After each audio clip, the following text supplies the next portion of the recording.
Hola, ¿qué tal? Esto es Tus Derechos, una iniciativa del Tribunal Constitucional que junto con TV Perú buscan precisamente eso, acercarle sus derechos porque es información que usted necesita conocer y que además necesita también poder manejar.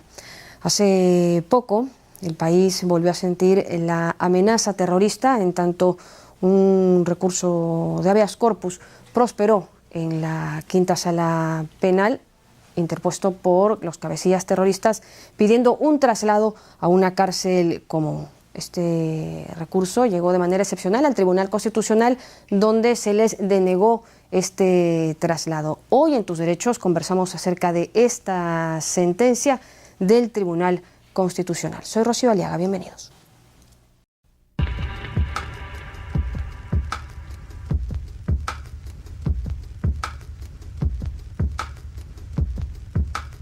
Terrorismo, sucesión de actos de violencia ejecutados para infundir terror. Forma violenta de lucha mediante la cual se persigue la destrucción del orden establecido o la creación de un clima de temor e inseguridad. Terrorismo, más de 20 años de zozobra y fuego cruzado que le cegó la vida a cerca de 70.000 peruanos. Eso sin contar a los que sobrevivieron para llorar por siempre, a los que vieron morir con terror.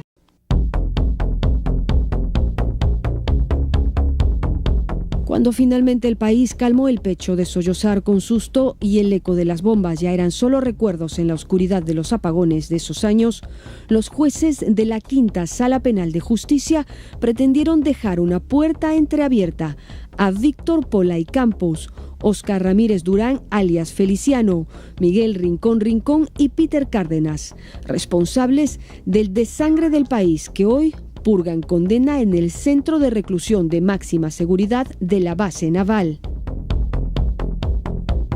La controvertida sentencia de la Quinta Sala Penal disponía el traslado de 4 cabecillas terroristas de Sendero Luminoso y el MRTA a un centro de reclusión de régimen común, aduciendo su condición de reos civiles y derechos en ese sentido. Decisión que de haber prosperado les dejaba un camino legal expedito a Abimael Guzmán y hasta Vladimiro Montesinos. El rechazo generalizado a la controvertida sentencia fue total en todos los sectores. De inmediato, el Instituto Nacional Penitenciario, INPE, presentó ante el TC un recurso de agravio constitucional. Recurso que el Tribunal Constitucional declaró fundado, anulando el traslado de los 4 cabecillas terroristas a un penal común, sentando un precedente importante para evitar que otros sentenciados por terrorismo presenten en adelante un pedido similar.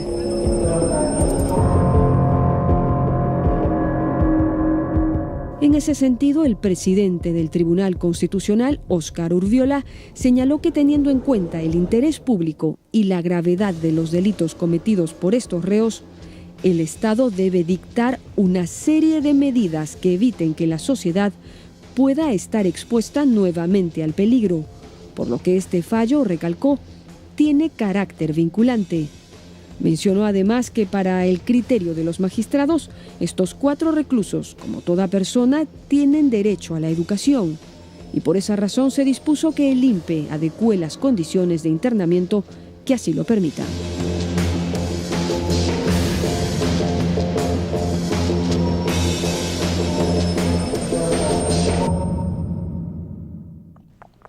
Bueno, de esta manera estos 4 cabecillas terroristas van a permanecer donde se encuentran al habérseles denegado esta posibilidad, que en algún momento lo fue, del traslado a una cárcel común. Todo esto por una sentencia del Tribunal Constitucional. ¿No es así, Felipe? Buenos días. Buenos días, Rocío. El Tribunal Constitucional efectivamente en los hechos impidió que estos 4 sentenciados por terrorismo puedan ser trasladados a un penal ordinario. Lo que ellos pedían era ser trasladados de la base naval del Callao, donde ocupan una cárcel en el establecimiento penitenciario, hacia una cárcel, digamos, común. Claro. ¿No? Y esa decisión subió de manera excepcional al Tribunal Constitucional En la medida que al tribunal siempre llegan los casos, una vez que son rechazados en el Poder Judicial, cuando se interponen, por ejemplo, un habeas corpus, como en este caso, porque que es la acción que interpusieron los 4 sentenciados por terrorismo. Esto es, de no haberse aprobado en esta quinta sala penal el habeas corpus, ¿ellos pudieron haber llegado al Tribunal Constitucional? Claro, claro. Esa era, digamos, la ruta normal. La ruta normal. Sin embargo, la quinta sala declara fundado el habeas corpus y incluso 2 magistrados de la quinta sala del penal, esto es la segunda instancia, determinó que sean trasladados de cárcel. De la base naval deberían ser trasladados supuestamente a una cárcel de máxima seguridad que disponga el INPE. Pero aquí el tribunal se vio ante diversos tipos de problemas, ¿no?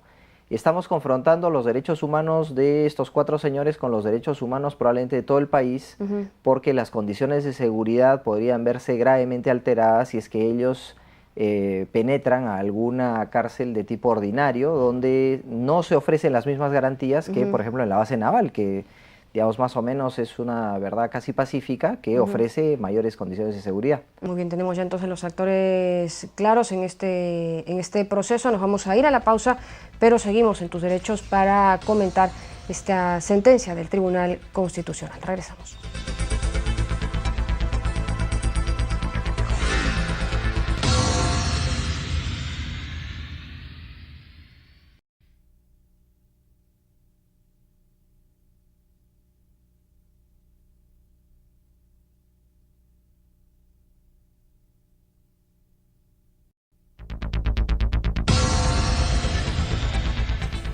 Continuamos en Tus Derechos esta mañana conversando acerca de los alcances de este fallo, de esta sentencia del Tribunal Constitucional, con la que estos cabecillas terroristas van a permanecer en buena cuenta en el lugar en el que están ahora. Esto gracias a una excepción, ¿no?, que en el que se presenta este recurso de agravio constitucional por el mismo INPE, pese a que no era, digamos, el curso normal de estos procesos. Para conversar sobre los alcances, sobre todo en la historia de nuestro país, por lo que esto significa, nos acompaña el doctor Daniel Parodi, es historiador y profesor del Departamento de Humanidades de la Universidad Católica del Perú, aparte de columnista en diarios locales. Doctor Parodi, muchas gracias por estar con nosotros. Buenos días. Encantado, Rocío. Buenos días. A tus órdenes. A ver, bueno, esta sentencia, para los que a lo mejor no recuerdan todo lo que fue o los alcances que tuvo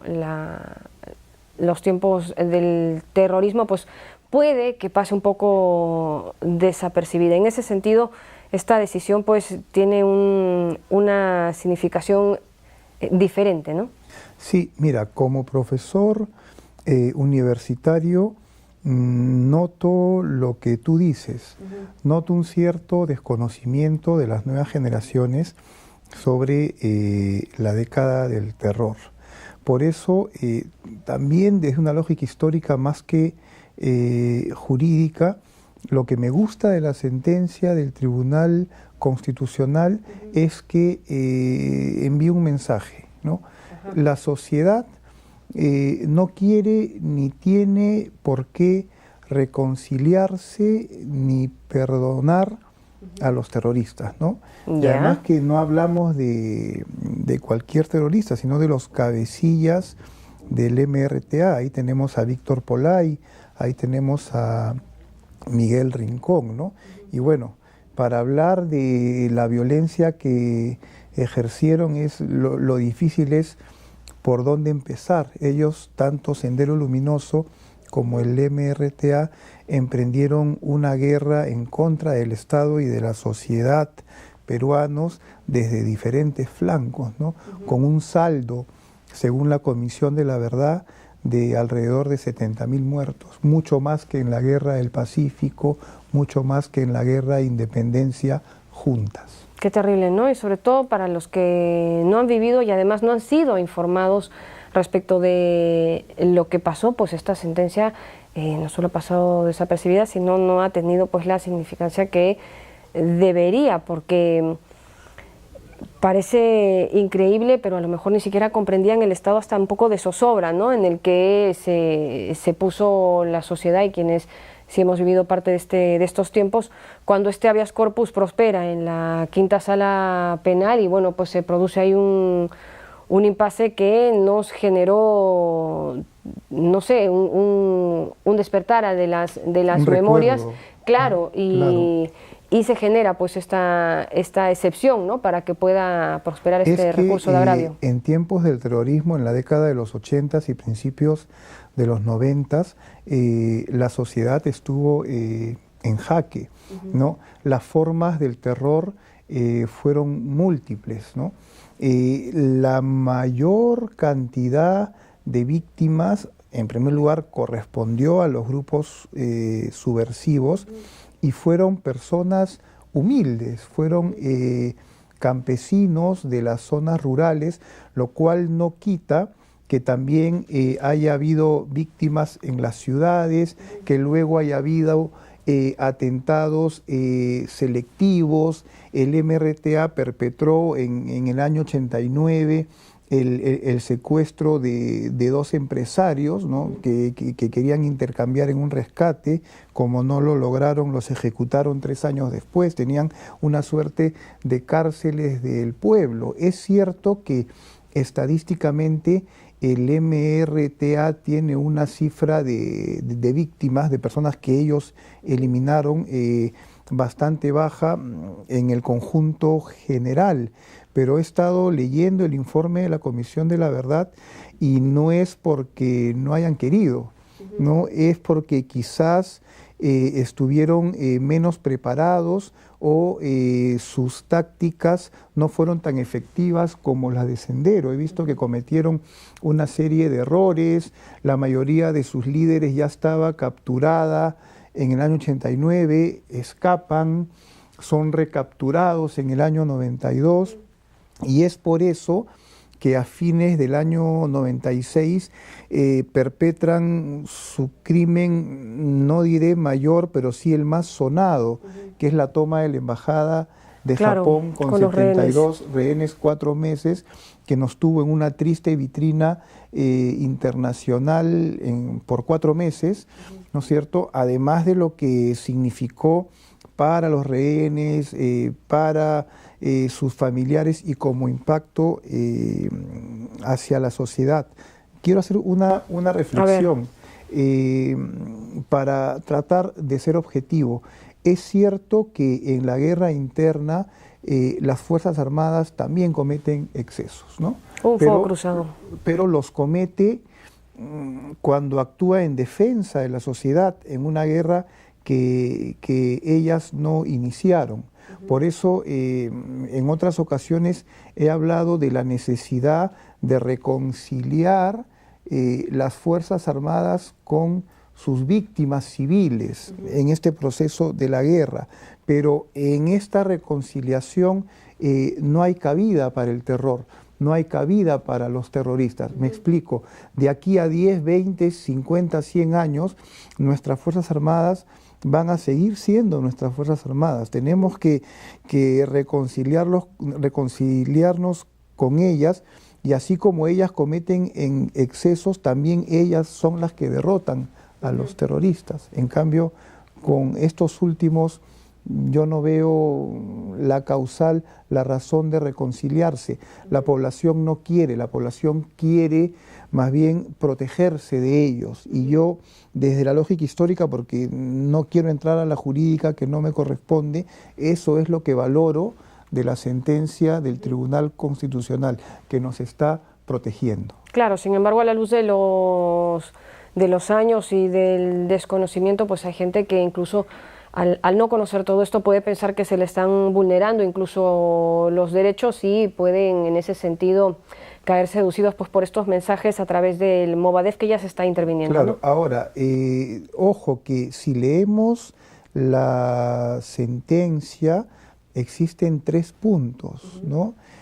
Uno de ellos es el de la progresividad, a través del cual estos miembros del MRTA quieren ser trasladados de penal, porque aluden que el centro del Callao esto es un penal militar, el cual ha sido descartado. Ha sido descartado por una cuestión de seguridad, y estoy de acuerdo, el extender, el flexibilizar el régimen de visitas, ¿no? Y si es que se les ha negado, es por una cuestión de seguridad, porque ya ha ocurrido en el pasado que estas visitas llevan las órdenes, información, claro. Pero en cambio hay un tercer elemento en la sentencia del Tribunal Constitucional en el que se declara fundada la causa de los subversivos, que es en el derecho a la educación. O sea, sí hay una vocación constitucional y de defensa de los derechos fundamentales en el tribunal, porque ha sido muy tajante en señalar que sí se les tiene que brindar todas las facilidades que no se les estaba brindando a estos reos en lo que refiere su acceso a la educación. Entonces se queda subrayado ese punto y bueno, queda para la reflexión todo lo que ha comentado aquí, ¿no? Falta memoria, falta información sobre todo de estos temas. Muchísimas gracias por haber estado con nosotros, doctor Parodi. Nosotros nos vamos a la pausa, pero regresamos con más en Tus Derechos. Esta mañana comentando acerca de esta sentencia del Tribunal Constitucional. Volvemos.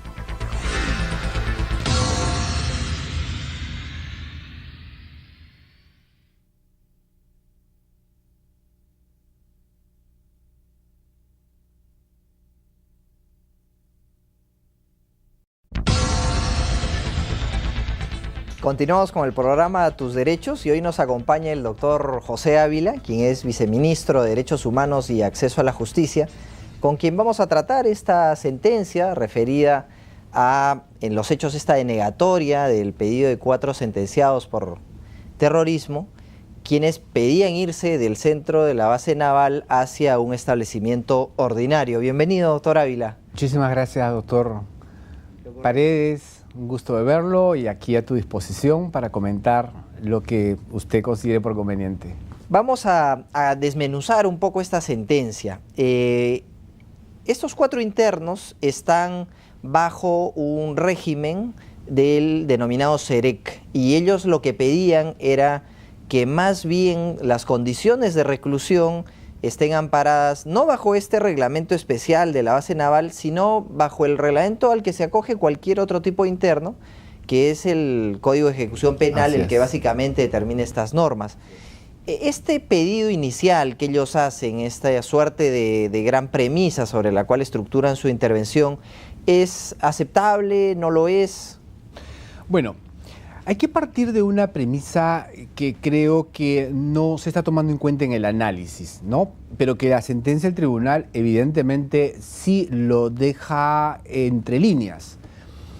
Es que el diseño de la política penitenciaria es parte de la política criminal. En consecuencia, ¿esto qué significa? Significa que el Estado, por razones de política criminal, porque también así en muchas sentencias del Tribunal Constitucional ha reconocido que la política criminal la define el Estado estableció que en las épocas más difíciles adoptó la política penitenciaria de hacer un penal, que es el CEREC, ¿verdad?, dentro de las instalaciones militares para recluir a internos por terrorismo. Entonces, fue una decisión de política criminal. De acuerdo. Este penal está bajo la administración, ¿verdad?, de un comité que está presidido por una autoridad civil que es el presidente del Consejo Nacional Penitenciario, cosa que lo deja muy claramente establecido la sentencia del tribunal.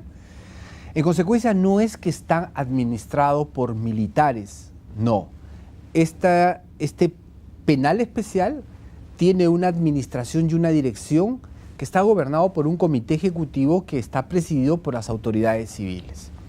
En consecuencia, todas las decisiones salen de este comité del CEREC. De ahí que podríamos concluir que estamos ante un penal básicamente civil y no ante un penal militar. Digamos, exactamente, ¿no? Exactamente, porque por razones de política criminal es que se solicita que en un recinto militar que tiene la gran garantía de la seguridad se pueda establecer un penal, pero solamente se aprovecha la contención de seguridad.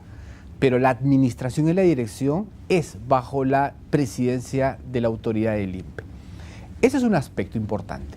El otro aspecto importante que señala la sentencia del Tribunal Constitucional es que normalmente se entendía, doctor Paredes, de que la ejecución penal, la etapa de la ejecución penal, se basa en 4 principios. El principio de legalidad, el principio de resocialización, el principio de proporcionalidad y el principio de humanidad.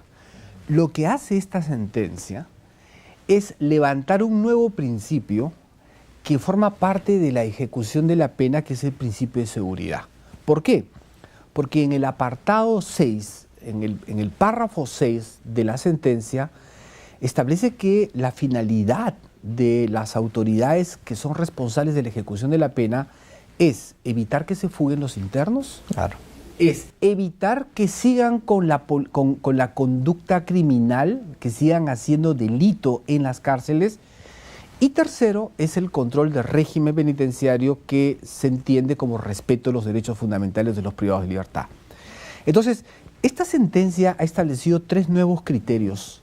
Claro, ¿verdad? es que la democracia en realidad también tiene derecho a defenderse, ¿no? Por supuesto. Y defenderse, por supuesto, bajo los cánones. Ahora bien, teniendo entonces esa premisa clara, lo que ellos decían, no obstante, es que querían tener una suerte de incentivos o de premios, como lo tiene cualquier otro interno de algún establecimiento penal, inclusive de máxima seguridad, que, por ejemplo, les permitiría tener algún tipo de beneficio. Y esto, digamos, bajo el nombre de progresividad, ¿no? Entonces, frente a eso, el tribunal se pronuncia, y esta suerte de beneficios, uno se pone a pensar, ¿por qué no darles a este tipo de internos esta denominada progresividad?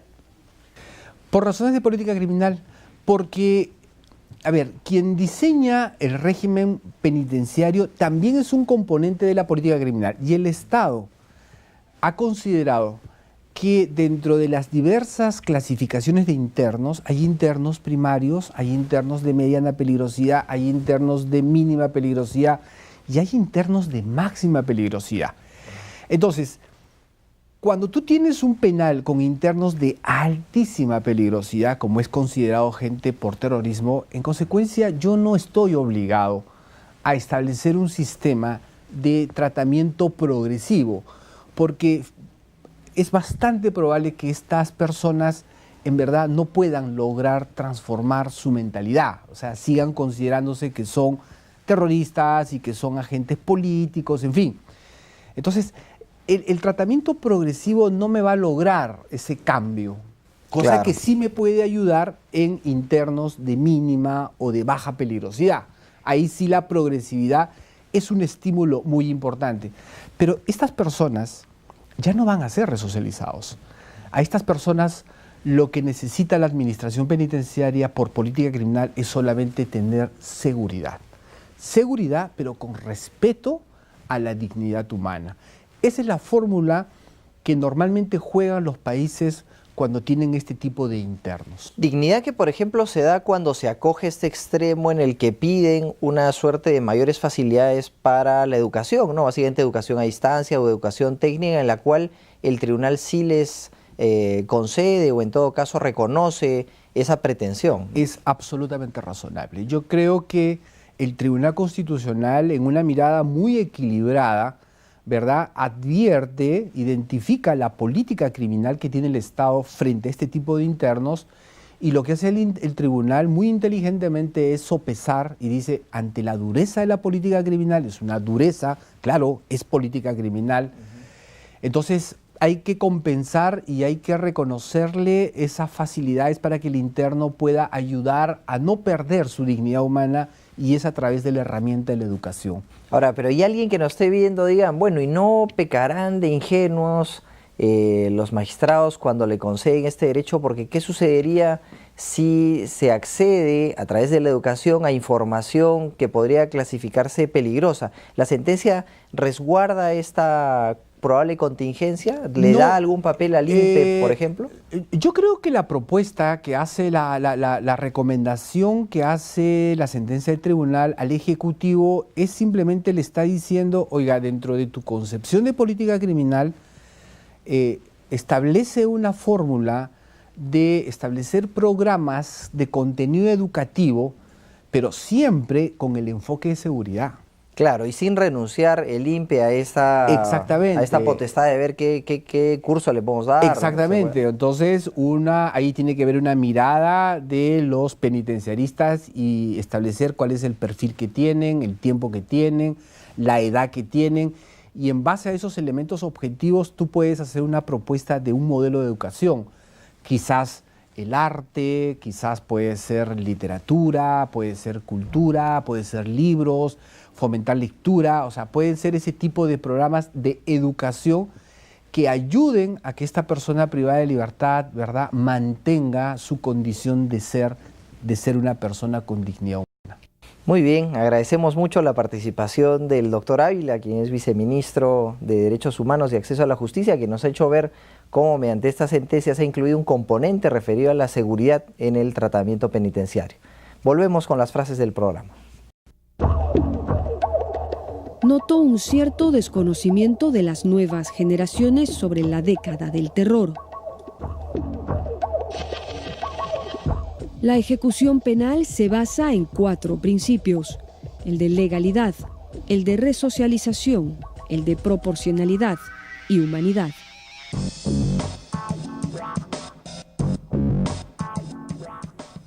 Eran las impresiones de nuestros invitados. Sin embargo, hay que resaltar que se les niega este traslado que pedían en su recurso, pero sí se les reconoce dentro de sus demandas el derecho a la educación. Así es, se les reconoce esto en la medida que todo ser humano, así sea alguien que haya sido sentenciado por terrorismo, tiene derecho, por supuesto, a recibir una determinada clase de educación, más aún si en la sentencia no se ha previsto que se le restrinja algún otro derecho distinto a la libertad de tránsito. Y esto es muy interesante porque el padre Lancier, este antiguo capellán de algún establecimiento penitenciario, el Lurigancho específicamente, alguna vez habló de la superioridad moral que tiene que tener el Estado, ¿no? Y aquí eso creo que se grafica porque el Estado, sin ceder en su firme posición de defensa de los derechos humanos de todo el Perú, de todos los peruanos, también es capaz de, bajo el Estado de Derecho y bajo las reglas que conocemos, de ceder y de conceder en todo caso el ejercicio de un derecho como a la educación con determinadas reglas, sí, porque el INPE tiene que fijar determinadas condiciones, pero que no les puede ser esquivo a ninguna persona. Muy bien, entonces nos quedamos con esto último. Nos vamos, no sin antes siempre recordarles que cualquier sugerencia o comentario que pueda ser tema del programa nos lo pueden hacer llegar a nuestras cuentas en las redes sociales. Continúa en TV Perú, mucho más que ver.